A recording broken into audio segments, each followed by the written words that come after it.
Boondi sweet స్టైల్లో క్రంచీగా రౌండ్గా రావాలంటే ఇలా ట్రై చేయండి.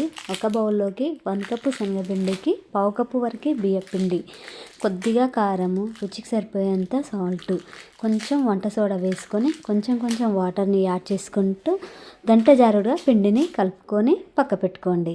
ఇప్పుడు వేడిగా ఉన్న ఆయిల్లోకి ఈ పిండిని వీడియో క్లిప్లో చూపించిన విధంగా బూందీలాగా వేసుకోండి. బూందీ గరిట కానీ లేదా ఇంట్లో ఏదైనా చిల్లుల గిన్నె ఉంటే తీసుకోండి. మనం బూందీని వేసేటప్పుడు ఫాస్ట్ కాకుండా స్లోగా అంటే మనకి బూందీ అనేది రౌండ్గా వస్తుంది.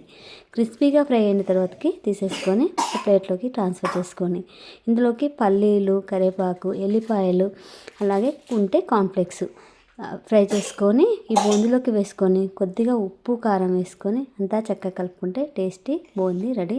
చాలా క్రంచీగా ఉంటుంది. నెల రోజులకు పైన నిలువ ఉంటుంది. పిల్లలు ఎప్పుడైనా స్నాక్స్ అడిగితే ఇన్స్టాంట్గా ఇచ్చేయచ్చు. ఒకసారి ట్రై చేయండి.